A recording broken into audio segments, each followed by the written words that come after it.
વસુંધરા એકેડેમીમાં આપ સૌનું સ્વાગત છે. હવે આજે આપણે જે વિવિધ નિબંધો જોઈએ છીએ એ અંતર્ગત આજે આપણે જે છે એ નવી રાષ્ટ્રીય શિક્ષણ નીતિ અને એની અંદર ઉલ્લેખેલી વિવિધ જે બાબતો છે એમાંની અલગ અલગ 4 બાબતો સંબંધિત જે 4 નિબંધ છે એ જોવાના છીએ. તો એમાંનો આજનો આપણો પહેલો નિબંધ છે નવી રાષ્ટ્રીય શિક્ષણ નીતિ, ભારતીય જ્ઞાન પરંપરા અને વૈશ્વિક દ્રષ્ટિકોણનો સમન્વય. શિક્ષણ એ રાષ્ટ્રના ભવિષ્યનું નિર્માણ કરતું સૌથી શક્તિશાળી માધ્યમ છે.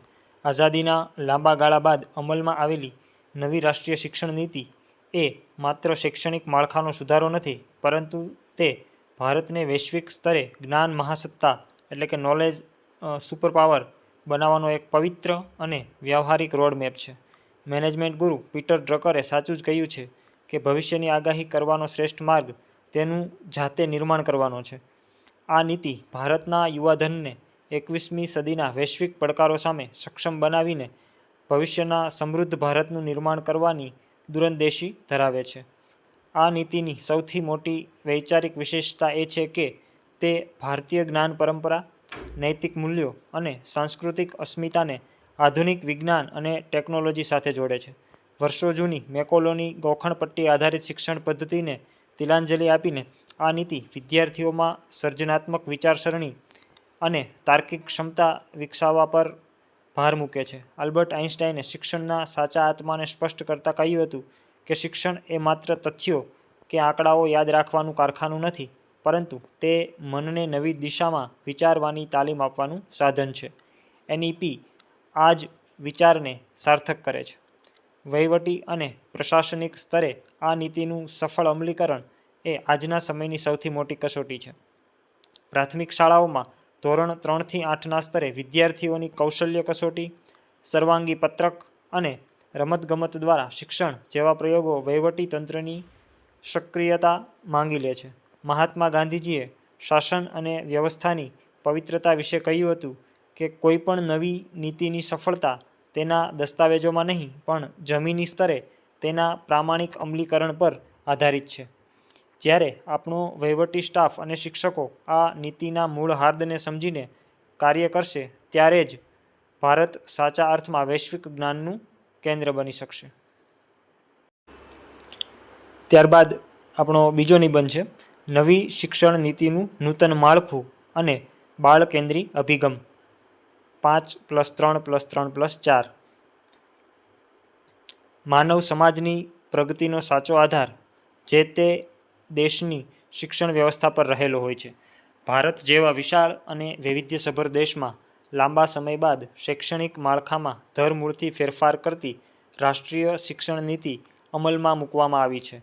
આ નીતિ એ માત્ર ઉપર છલ્લો સુધારો નથી, પરંતુ ભારતીય શિક્ષણ વ્યવસ્થાના આત્માને બદલવાનો એક ઐતિહાસિક પ્રયાસ છે. પ્રખ્યાત ફિલસૂફ પ્લુટાર્કે શિક્ષણની પાયાની વિભાવના આપતા સાચું જ કહ્યું હતું કે વિદ્યાર્થીનું મગજ એ ભરવાનું પાત્ર નથી, પણ પ્રગટાવવાનો દીવો છે. નવી શિક્ષણ નીતિ આ જ સિદ્ધાંતને કેન્દ્રમાં રાખીને જૂની અને જડ 10+2ની તરહને સ્થાને વૈજ્ઞાનિક અભિગમ ધરાવતું 5+3+3+4નું નવું શૈક્ષણિક માળખું પ્રસ્તુત કરે છે, જે બાળકના સર્વાંગી વિકાસ માટે પાયાનો પથ્થર સાબિત થશે. આ નવા માળખાના પ્રથમ ચરણને ફાઉન્ડેશનલ સ્ટેજ કહેવામાં આવ્યું છે, જેમાં 3 વર્ષ આંગણવાડી કે પ્રી-સ્કૂલના અને 2 વર્ષ ધોરણ 1 અને 2ના સમાવિષ્ટ છે. મનોવિજ્ઞાન સ્પષ્ટ કરે છે કે મનુષ્યના મગજનો 85%થી વધુ વિકાસ 6 વર્ષની ઉંમર સુધીમાં થઈ જાય છે. રશિયન ચિંતક લિયો ટોલ્સ્ટોએ આ જ સંદર્ભમાં નોંધ્યું છે કે 5 વર્ષ સુધીના બાળકને હું જે શીખવી શકું છું તે હું મારા બાકીના જીવનમાં ક્યારેય નથી શીખવી શકતો. આ તબક્કે બાળક પર કોઈ પરીક્ષા કે ભારેખમ પુસ્તકોનો બોજ લાદવામાં આવ્યો નથી. ગુજરાત સરકાર દ્વારા અમલીકૃત પ્રજ્ઞા અભિગમની જેમ અહીં માત્ર રમતગમત અને પ્રવૃત્તિ દ્વારા જ્ઞાન આપવાનો ઉદ્દેશ્ય છે. ગીજુભાઈ બધેકાના બાળક એ રમકડું નથી, પણ જીવતો જાગતો પરમાત્માનો અંશ છે. તેને ડરથી નહીં, પણ પ્રેમથી ભણાવો. ના બાળ દેવો ભવના સૂત્રને આ સ્ટેજ ખરા અર્થમાં ચરિતાર્થ કરે છે. ત્યારબાદ પ્રિપેરેટરી સ્ટેજ એટલે ધોરણ 3 થી 5 આવે છે, જેમાં બાળક લેખન, વાંચન અને પાયાના ગણિતના કૌશલ્યો તરફ આગળ વધે છે.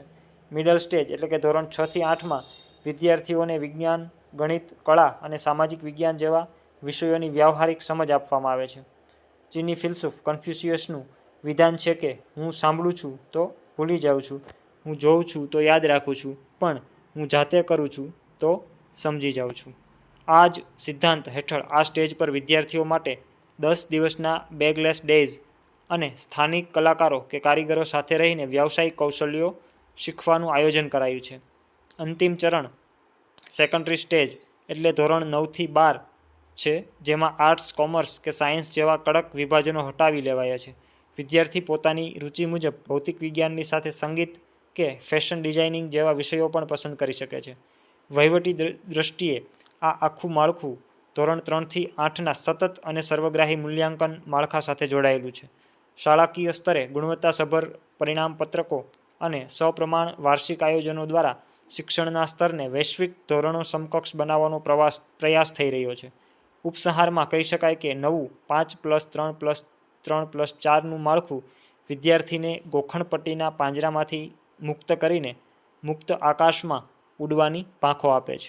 જ્યારે આ નીતિનું સ્થાનિક સ્તરે ચુસ્ત અમલીકરણ થશે ત્યારે જ દેશનું યુવાધન સાચા અર્થમાં વિચારશીલ અને વૈશ્વિક સ્પર્ધામાં ટકી શકે તેવું સક્ષમ બનશે.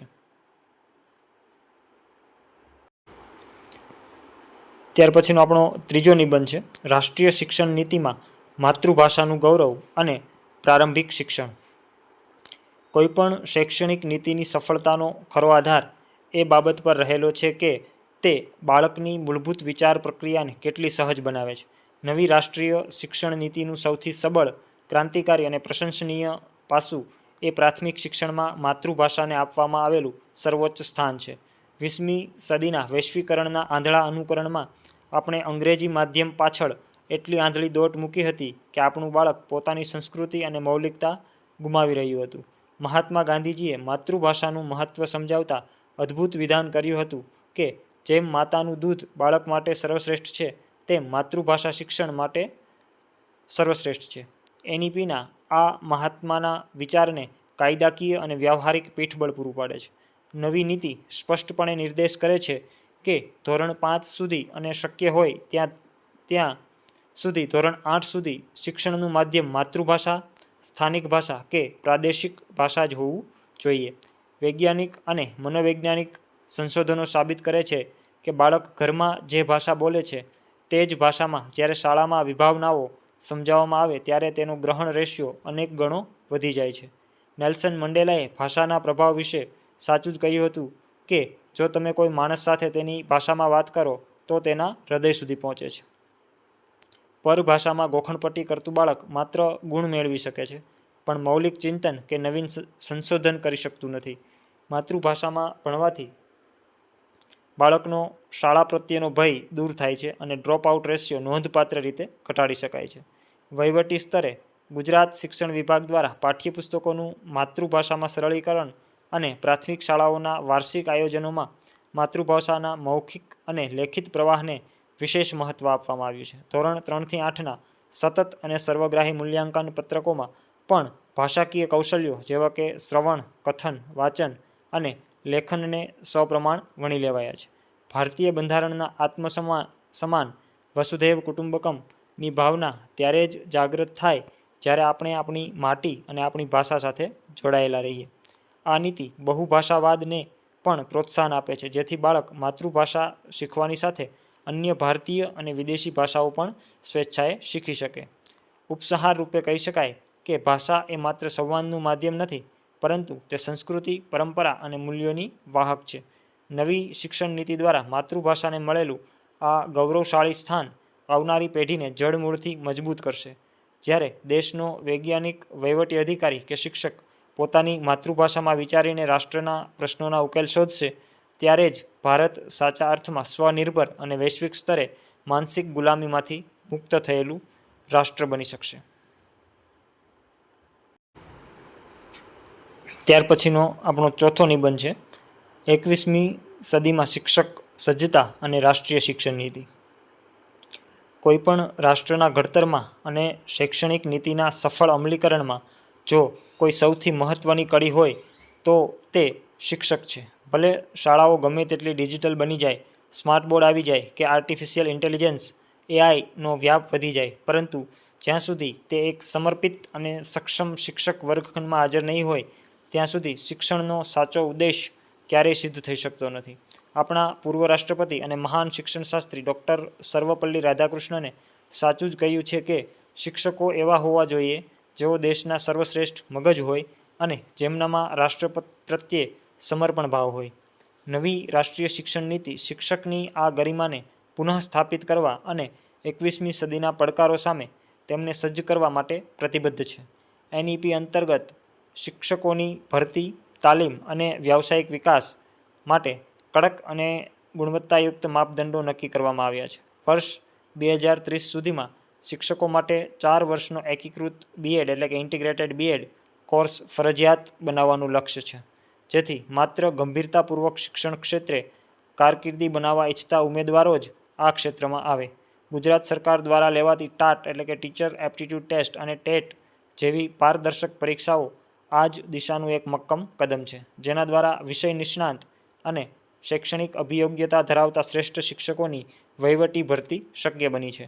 સંત કબીરનો દોહો આ સંદર્ભમાં સાર્થક થાય છે. ગુરુ ગોવિંદ દોવું ખડે કાકે લાગુ પાય, બલિહારી ગુરુ આપનો ગોવિંદ દિયો બતાય. જો ગુરુનું સ્થાન ઈશ્વરથી પણ ઉચ્ચ હોય તો તેમની યોગ્યતા પણ સર્વોચ્ચ હોવી જ જોઈએ.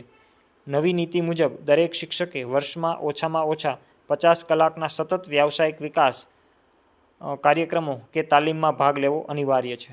ટેકનોલોજીના આજના સાંપ્રત સમયમાં દીક્ષા પોર્ટલ અને ઓનલાઈન ટ્રેનિંગના માધ્યમથી શિક્ષકો પોતાને સતત અપગ્રેડ કરી રહ્યા છે. વહીવટી સ્તરે શિક્ષકોના વાર્ષિક આયોજનો, સપ્રમાણ લર્નિંગ આઉટકમ્સનું ટ્રેકિંગ અને ટેકનોલોજીનો વિવેકપૂર્ણ સમન્વય હવે ફરજિયાત બન્યો છે. અમેરિકન લેખક વિલિયમ આર્થર વોર્ડે શિક્ષકોની કક્ષા સમજાવતા સુંદર લખાણ લખ્યું છે કે સામાન્ય શિક્ષક માત્ર બતાવે છે, સારો શિક્ષક સમજાવે છે, શ્રેષ્ઠ શિક્ષક કરી બતાવે છે, પણ મહાન શિક્ષક વિદ્યાર્થીને પ્રેરિત કરે છે. છેલ્લે રાષ્ટ્રીય શિક્ષણ નીતિ એ શિક્ષકને માત્ર વહીવટી કર્મચારી મટાડીને એક સાચો રાષ્ટ્રશિલ્પી બનાવવાનો પવિત્ર દસ્તાવેજ છે. જ્યારે દેશનો શિક્ષક જ્ઞાન, સંસ્કાર, કૌશલ્ય અને ટેકનોલોજીથી સજ્જ થઈને વર્ગખંડમાં જશે ત્યારે જ રાષ્ટ્રનો પાયો મજબૂત થશે અને આપણો દેશ ફરી એકવાર વૈશ્વિક સ્તરે જ્ઞાનની મહાસત્તા એટલે કે વિશ્વગુરુના સિંહાસન પર વિરાજમાન થઈ શકશે. તો મિત્રો, અહીંયા આપણે રાષ્ટ્રીય શિક્ષણ નીતિના અલગ અલગ દ્રષ્ટિકોણથી 4 જે નિબંધો છે એ જોયા છે. ખૂબ જ મહત્ત્વના અને આઈએમપી આ નિબંધો છે. તો આ નિબંધોને ક્યાંય પણ સ્કીપ કર્યા વગર સારી રીતે તમે સમજજો, જોજો. અમારો આ વિડીયો તમને જો પસંદ પડ્યો હોય તો લાઈક કરજો, શેર કરજો અને અમારી ચેનલ વસુંધરા એકેડમીને સબસ્ક્રાઈબ કરજો.